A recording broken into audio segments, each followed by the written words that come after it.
Nah, konsumen dan produsen ini bereaksi terhadap memiliki reaksi yang berbeda terhadap perubahan harga. Jadi harga yang lebih tinggi cenderung mengurangi permintaan sambil mendorong penawaran, dan harga yang lebih rendah meningkatkan permintaan sambil mengecilkan pasokan. Jadi contoh-contoh sederhana saja, kalau kita di pasar misalnya beli kangkung, terus kemudian penjual dengan harga 3 ikat 10.000. Nah, kita akan menawar, bisa nggak kalau 5 ikat 10.000. Nah, itu di situ adanya penawaran atau permintaan. Nah, keseimbangan terjadi itu jika si penjual itu sepakat dengan harga yang ditawarkan atau jumlah yang ditawarkan oleh konsumen. Keseimbangan pasar itu bahasa lainnya adalah equilibrium. Jadi dalam bisnis dan ekonomi, matematika bisnis dan ekonomi itu kita bisa menyebutkan keseimbangan pasar dengan sebutan equilibrium. Jadi keseimbangan pasar adalah keadaan yang menunjukkan baik konsumen maupun produsen telah menyetujui harga suatu barang, yaitu harga yang konsumen bersedia membeli untuk sejumlah barang sama dengan harga yang produsen bersedia menjual untuk sejumlah barang tersebut. Untuk penggambaran kurva pun kita akan melihat seperti ini. Untuk keseimbangan pasar yang terjadi di mana harga equilibrium itu sama dengan jumlah barang equilibrium, baik yang diminta atau yang ditawarkan satu sama dengan harga yang diminta atau harga yang ditawarkan oleh produsen maupun konsumen. Contohnya, fungsi permintaan dan penawaran dari suatu barang ditunjukkan oleh persamaan berikut. Untuk permintaan, seperti yang sudah kita tonton pada video yang lalu, bahwa permintaan itu simbolnya adalah D, yang artinya demand. Jadi persamaannya adalah Q sama dengan 6 kurang 0,75P. Sedangkan S ini adalah supply atau penawaran dengan dengan persamaan Q sama dengan min 5 tambah 2P.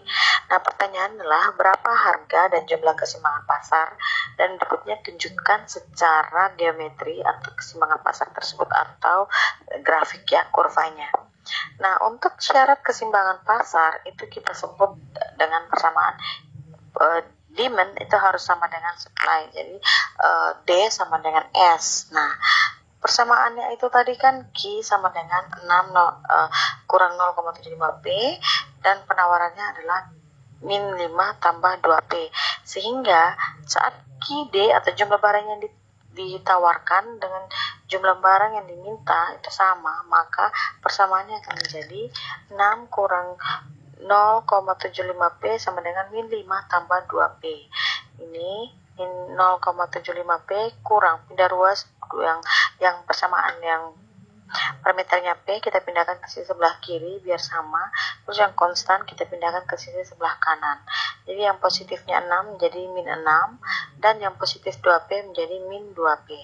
Kita dapatkan min 2,75P sama dengan min 11. Min 5 kurang 6 berarti min 11. P sama dengan min 11 dibagi min 2,75. Jadi dapatnya adalah 4. Nah, untuk memperoleh nilai Q, maka substitusikan nilai P sama dengan 4 ke dalam salah satu persamaan permintaan atau penawaran. Sehingga kita akan coba masukkan ke persamaan permintaan. Jadi Q sama dengan 6 kurang 0,75P. Jika P-nya 4, maka 6 kurang 0,75 kali 4 dapatnya 6 kurang 3, karena 0,75 dikali 4 dapatnya 3. 6 kurang 3 dapatnya 3, jadi Q-nya adalah 3. Jadi harga dan jumlah kuantitas keseimbangannya adalah 3, kuantitasnya 3 dan harganya 4, atau equilibrium 3,4. 3 dan 4 ya. Jadi koma di sini tulisan ini bukan mengartikan bahwa dia adalah desimal, melainkan 3 ini adalah Q dan 4 ini adalah P. Berarti equilibrium terjadi saat jumlah barang yang diminta maupun ditawarkan sebanyak 3 dengan harga dan yang diminta maupun ditawarkan sebanyak 4. Nah, berikutnya bagaimana kalau kita menunjukkan ke kurvanya? Maka langkah pertama sama seperti video-video yang lalu, yaitu kita akan mencari untuk persamaan pertama ya, untuk persamaan permintaan. Jika P-nya 0, maka Q-nya adalah 6. Kenapa 6? Karena min 0,75 kali 0 itu hasilnya 0. Jadi 6 kurang 0 berarti 6. Jadi titik potong yang pertama adalah 6,0. Terus jika Q-nya sama dengan 0, maka titik potongnya adalah 0,8. Karena di sini Q-nya 0 berarti 0 sama dengan 6 kurang 0,75P. Nah, ini yang parameternya P pindahkan ke sisi sebelah kiri, jadinya positif, yaitu 0,75P sama dengan 6. P sama dengan 6 bagi 0,75 dapatnya ada 8. Jadi jika Q-nya 0 maka P-nya 8. Nah, untuk gambar kurva permintaan yaitu ini. Jika Q-nya 0, ini jika Q-nya 0 maka P-nya adalah 8. Berarti titik potongnya adalah 0,8.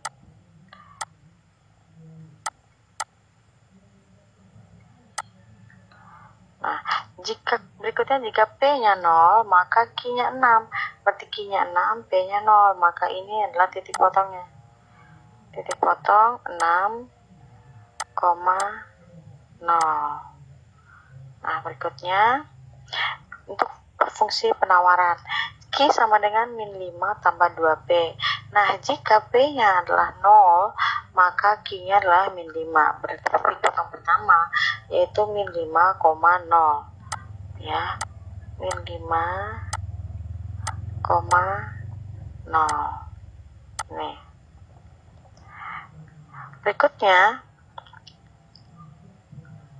jika Q-nya 0, maka P-nya itu adalah 2,5. Dapat dari 0 sama dengan min 5 tambah 2P. Ini 2P ini dipindahkan ke sisi sebelah kiri, jadinya minus min 2P sama dengan min 5. Maka P sama dengan min 5 bagi min 2 sama dengan 2,5. Berarti titik potong berikutnya adalah 0,2,5.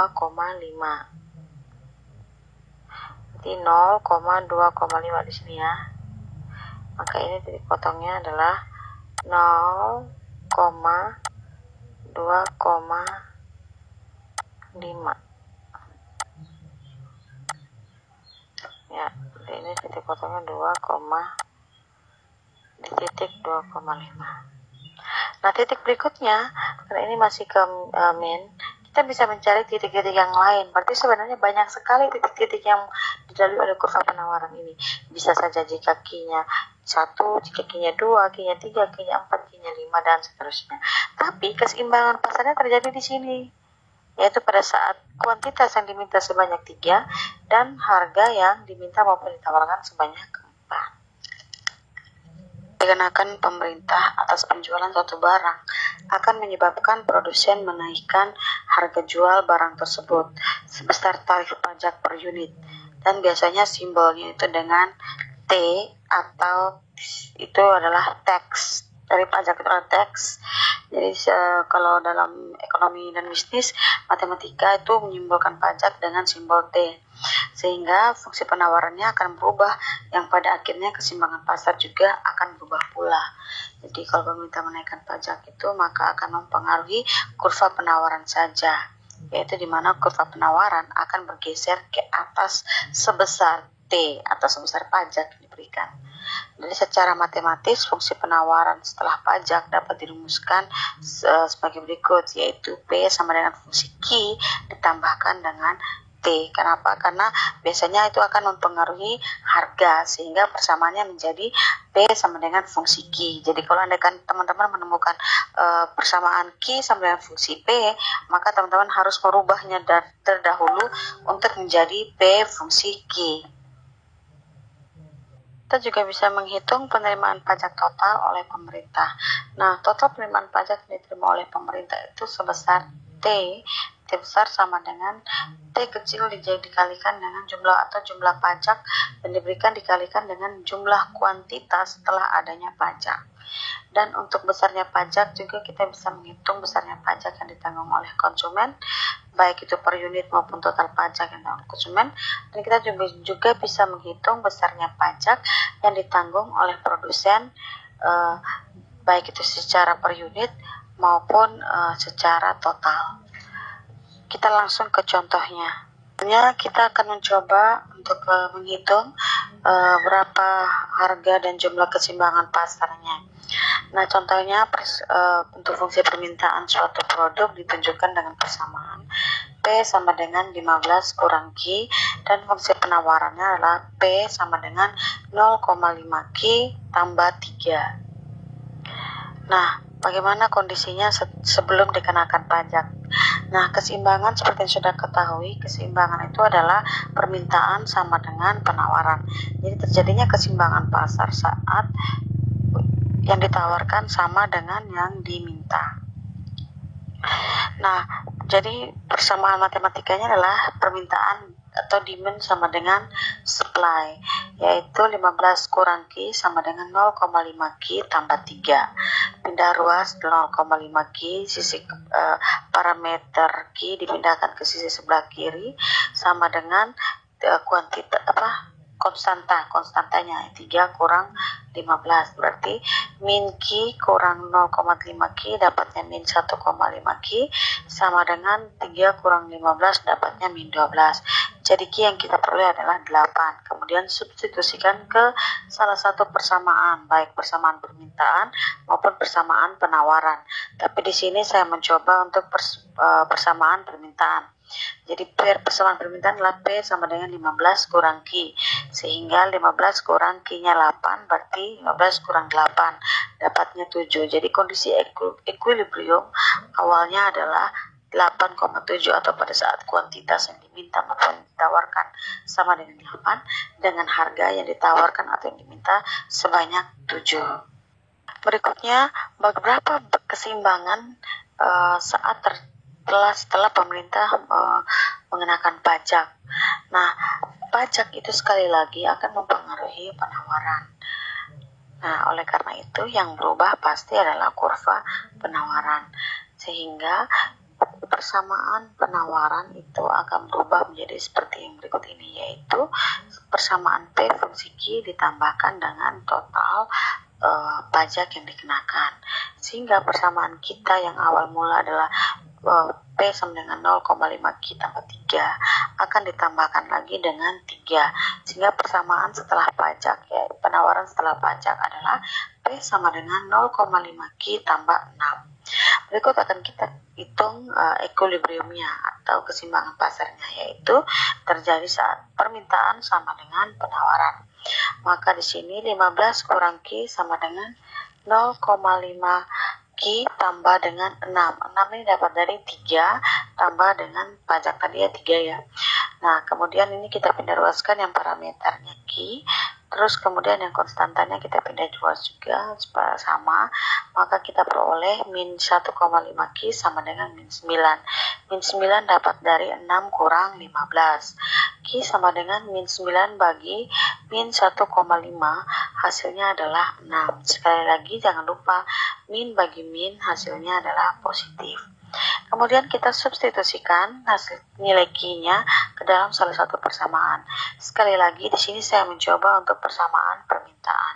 Maka P sama dengan 15 kurang Q, yaitu 15 kurang 6 dan hasilnya 9. Maka kondisi equilibrium setelah adanya pajak adalah 6,9, atau saat kuantitas yang diminta maupun yang ditawarkan sebanyak 6 dengan harga yang diminta maupun yang ditawarkan sebanyak 9. Kita juga bisa mengetahui seberapa besar pajak yang akan diterima oleh pemerintah, baik dari produsen maupun dari konsumen. Nah, untuk besarnya pajak yang diterima pemerintah itu rumusnya adalah berapa besarnya pajak yang diberikan oleh pemerintah dikali dengan total kuantitas dan setelah adanya pajak. Nah, besar pajaknya itu adalah 3 yang diberikan pemerintah, sedangkan besarnya kuantitas setelah adanya pajak adalah 6. Jadi 3 kali 6 dapatnya 18. Nah, bagaimana berapa besar yang dibebankan kepada konsumen dan berapa besar yang dibebankan pada produsen? Untuk mencari tahunya, ini rumusnya. Untuk konsumen itu kita bisa lihat juga pajak per unit dan total keseluruhannya. Untuk pajak per unit sendiri itu dirumuskan dengan berapa besarnya harga setelah pajak dikurangkan dengan harga sebelum adanya pajak. Jadi dapatnya 9 kurang 7. Jadi besarnya pajak yang per unit yang dibebankan pada konsumen adalah sebanyak 2. Sedangkan untuk totalnya dikalikan 2 dikalikan dengan jumlah kuantitas keseluruhan adalah 6, berarti 2 kali 6 jadi 12. Jadi pajak yang dibebankan oleh konsumen per unit sebanyak 2 dengan total kuantitas 6, maka total pajak yang dibebankan pada konsumen adalah 12. Sedangkan untuk produsen, pajak yang dibebankan kepada produsen itu didapatkan dari total pajak yang diberikan kepada pemerintah dikurangkan dengan yang pajak per unit yang diberikan kepada konsumen, sehingga didapatkan pajak pemerintah 3 dikurangkan dengan 2 berarti dapatnya 1. Jadi pajak yang dibebankan kepada produsen itu lebih kecil dibandingkan dengan pajak yang dibebankan pada konsumen. Kemudian total dari pajak yang diterima oleh produsen yaitu pajak produsen per unit dikalikan dengan kuantitas setelah adanya pajak, berarti 1 dikalikan 6 dapat 6. Jadi intinya setelah adanya pajak maka total yang diterima oleh pemerintah ada sebanyak 18 dengan beban yang lebih besar diberikan pada konsumen sebanyak 12 dan produsen sebanyak 6. Bagaimana dengan subsidi? Jika pemerintah memberikan subsidi atas produk tertentu, harga yang dibayar oleh konsumen akan turun, sedangkan jumlah yang diminta akan produk tersebut akan bertambah. Penurunan harga tersebut adalah sebesar subsidi atau yang kita simbolkan dengan S subsidi yang diberikan oleh pemerintah.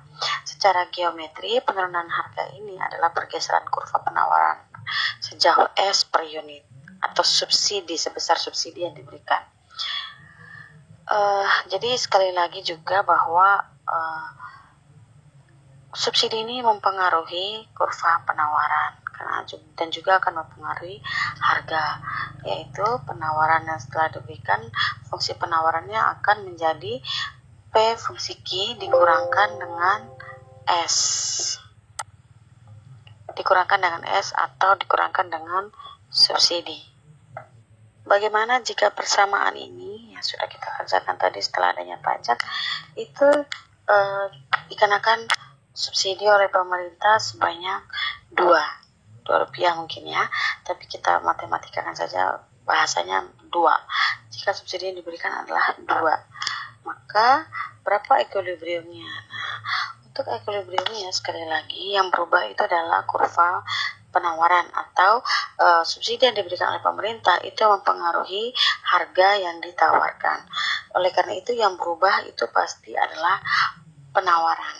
Nah, penawaran ini persamaannya akan menjadi P sama dengan 0,5 Q ditambah 3 dikurang dengan besarnya subsidi. Nah, besarnya subsidi yang diberikan oleh pemerintah itu adalah 2. Jadi dikurangkan dengan 2 sehingga hasilnya adalah P sama dengan 0,5 Q tambah 1. Karena 3 kurang 2 adalah 1. Nah, kondisi equilibrium itu terjadi jika adanya permintaan sama dengan penawaran. Sehingga persamaannya menjadi 15 kurang Q sama dengan 0,5 Q tambah 1. Yang parameter Q kita pindahkan sama seperti yang kita lakukan pada equilibrium yang persamaan pajak. Maka di sini juga sama, pindahkan parameternya ke sisi sebelah kiri dan konstanta ke sisi sebelah kanan. Kemudian kita dapatkan Q sama dengan min 14, itu dari 1 kurang 15 dibagi dengan min 1,5, sehingga hasilnya adalah positif 9,3. Setelah kita temukan kuantitas kondisi keseimbangan, maka kita mensubstitusikan ke salah satu permintaan, ke salah satu persamaan, baik itu persamaan permintaan maupun persamaan penawaran. Nah, di sini saya akan mencoba untuk mensubstitusikan nilai Q keseimbangan pada harga atau persamaan dari permintaan. Jadi P sama dengan 15 Q, maka nilai P yang kita dapat adalah 5,7 dari 15 kurang 9,3, Q-nya 9,3. Jadi kondisi equilibrium setelah adanya subsidi itu terjadi jika jumlah kuantitas yang ditawarkan maupun diminta itu sebanyak 9,3 dan harga yang ditawarkan yang diminta sebanyak 5,7.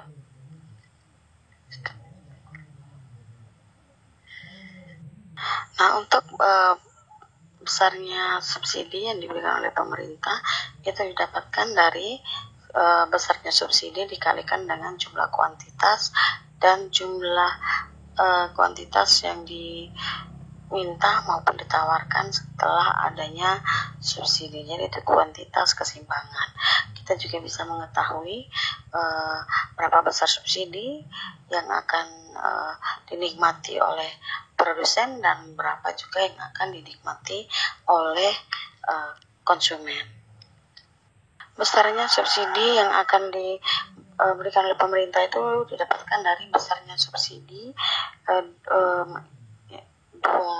dikalikan dengan jumlah kuantitas setelah adanya keseimbangan pasar, setelah adanya subsidi itu 9,3, maka total yang akan diberikan oleh pemerintah adalah 18,6.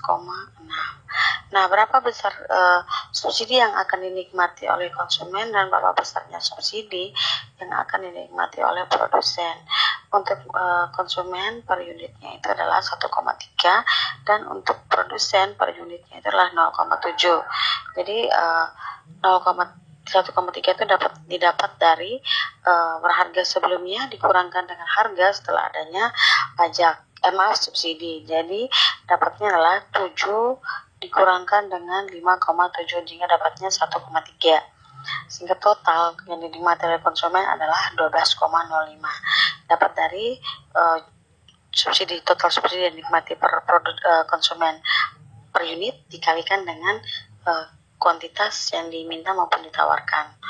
Dapatnya 12,5. Kemudian besarnya yang dinikmati oleh produsen adalah 6,51.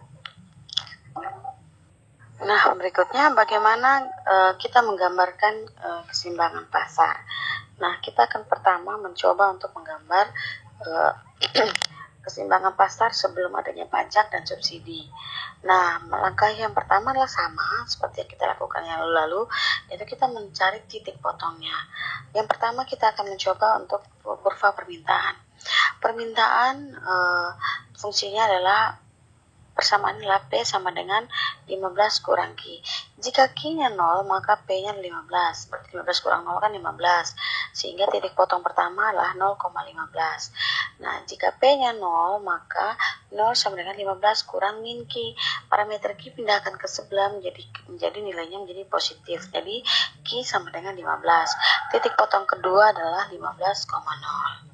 Berikutnya untuk kurva penawaran. Penawaran itu persamaannya adalah P sama dengan 0,5 Q tambah 3. Jika Q-nya 0, maka P-nya pasti 3. Karena kalau 0,5 kali 0 ya hasilnya 0. Tambah 3, berarti titik potong berikutnya adalah 0,3. Jika P yang sama dengan 0, maka 0 sama dengan 0,5 Q tambah 3. Parameter Q sekali lagi pindahkan ke sebelah kiri, jadinya min 0,3 Q sama dengan, min 0,5 Q sama dengan 3. Sehingga didapatkan Q sama dengan 6. Berarti titik potong berikutnya adalah min 6,0. Min ya, karena 3 positif bagi min hasilnya min. Nah, karena di sini titik potongnya itu minus, maka saya akan mencoba untuk mengasumsikan jika titik potongnya melalui titik-titik lainnya. Saya akan mencoba dengan 10 yang nilainya positif. Sehingga dengan Q10 maka saya peroleh P-nya adalah 8, yaitu 0,5 kali 10 dapat 5, ditambahkan 3 sehingga hasilnya adalah 8. Maka titik potong berikutnya adalah 10,8. Jika digambarkan akan menjadi seperti ini. Jadi titik potong pertama 0,15 dan 15,0.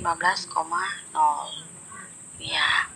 Kemudian titik potong berikutnya 0,3 di sini 0,3 dan min 6,0 itu berarti di sini min 6,0, dan berikutnya lagi 10,8 di sini ya.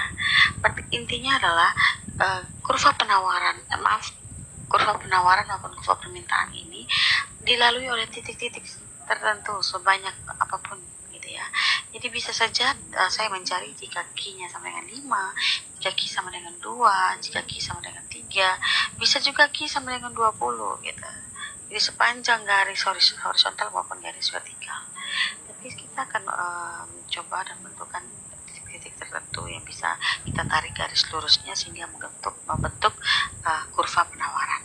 Sehingga ditemukan titik keseimbangan adalah di sini pertemuan antara kurva permintaan dan kurva penawaran, yaitu pada saat Q sama dengan 8 dan P atau harga sama dengan 7. Nah, bagaimana setelah adanya pajak? Nah, sekali lagi, kalau setelah pajak itu mempengaruhi penawaran, tidak mempengaruhi permintaan, sehingga pasti yang berubah adalah kurva penawaran. Oleh karena itu yang akan kita gambarkan sekarang adalah kurva penawaran. Nah, apa yang terjadi setelah pajak? Maka persamaannya tadi sekali lagi menjadi berubah ya, P sama dengan 0,5 Q tambah 6. Kita cari titik potongnya. Jika Q-nya 0, maka P-nya pasti 6. Titik potongnya adalah 0,6. Jika P-nya sama dengan 0, maka 0 sama dengan 0,5 Q tambah 6. Sekali lagi pindah ruaskan parameter Q, sehingga Q kita dapatkan 12, min 12. Jadi titik potong berikutnya adalah min 12,0. Nah, sekali lagi saya katakan bahwa penawaran maupun permintaan itu melalui titik-titik sepanjang garis horizontal maupun garis vertikal, sehingga saya mengasumsikan, asumsi adalah perumpamaan, dan saya mengasumsikan jika Q itu dilalui pada titik 10, maka berapa P-nya, sehingga P yang kita peroleh adalah 11. Ini perbedaan. Kalau yang tadi jika Q-nya 10, P-nya 8, dan sekarang kita jika Q-nya 10, maka P-nya adalah 11. Jadi titik potong pertama adalah 0,6, ini di sini 0,6, titik potongnya di sini. Min 12,0, titik potongnya di sini. Min 10, 11, 12, ini titik potongnya. Terus titik potong berikutnya adalah 10,11, ini 10, 11-nya di sini. Berarti titik potongnya di sini. Maka garis lurusnya adalah seperti ini, teman-teman. Keseimbangannya berubah, bergeser ke atas. Keseimbangannya bergeser ke atas, yaitu pada saat Q sama dengan 6 dan pada saat P sama dengan 9. Jadi setelah adanya pajak, maka kurvanya akan bergeser ke atas, di mana jumlah barang yang diminta maupun ditawarkan menjadi lebih menurun karena adanya kenaikan tingkat harga. Nah, bagaimana jika subsidi? Nah, sama juga dari titik potongnya, tapi persamaannya sudah menjadi P sama dengan 0,5 Q tambah 1. Nah, jika Q-nya 0, maka P-nya 1. Jika P-nya 0, maka 0 sama dengan 0,5 Q tambah 1. 0,5 Q itu sama dengan 1, sehingga Q sama dengan min 2. 1 bagi 0, min 0,5. Jadi titik potong berikutnya adalah min 2,0 karena nilainya masih minus ya. Jadi saya akan mencoba untuk mencari asumsi jika Q menjadi positif. Ya, saya umpamakan lagi 10, yaitu maka nilai P-nya adalah jika 10 maka nilai P adalah 6 ya. Jadi ini belum digantikan. Ini seharusnya adalah 6. Ya. Maka di sini titik potong pertama adalah 0,1 ya, teman-teman. Jadi 0,1 di sini.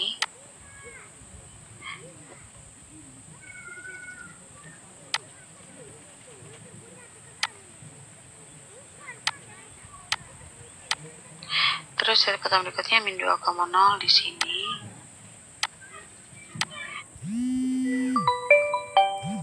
Titik potong berikutnya 10,6. Ini 10, 6-nya di sini. Jadi ditarik garis lurus, hasilnya akan menjadi seperti ini. Nah, yang terjadi dengan setelah adanya subsidi, maka kurva penawarannya akan bergeser ke bawah atau geser ke bawah ya, dari kurva penawarannya sebelum adanya pajak dan subsidi. Yang terjadi adalah dengan adanya subsidi, maka jumlah barang yang diminta maupun ditawarkan akan bertambah.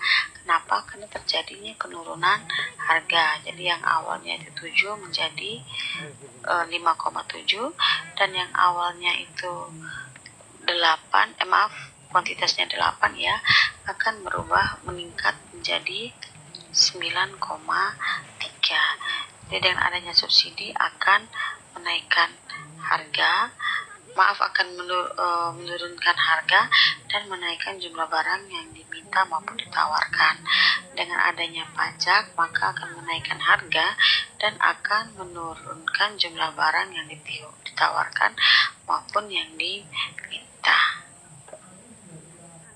Sekian penjelasan tentang keseimbangan pasar dan pengaruhnya setelah adanya pajak dan subsidi. Semoga penjelasan